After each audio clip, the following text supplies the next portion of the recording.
In this example, we are given a formula for the depth in feet of a water at a dock, and that measures the rise and fall of the tides. And the depth is modeled by that equation that's given, the d of t. And it says t is measured in the number of hours after midnight.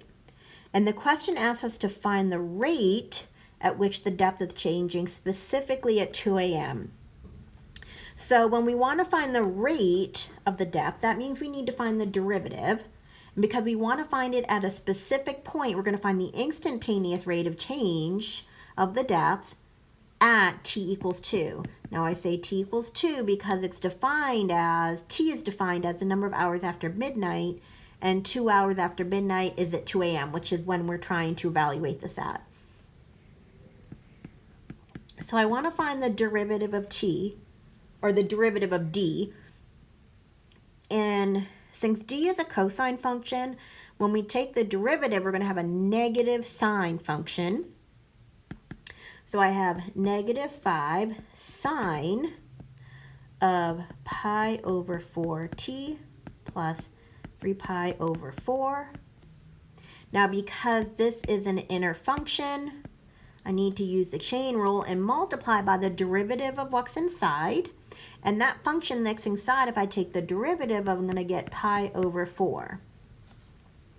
So that takes care of taking the derivative of the trig function.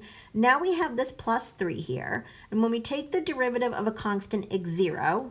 So we don't have to worry about that plus 3. We can write in plus 0 if we want for the derivative, but I'm just going to leave it as is. Now I'm going to clean this up a little bit and bring the pi over 4 in front.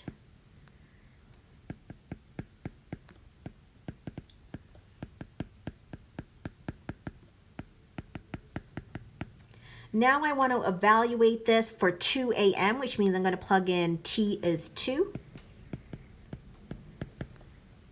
When I do that, I get negative 5 pi over 4 times sine.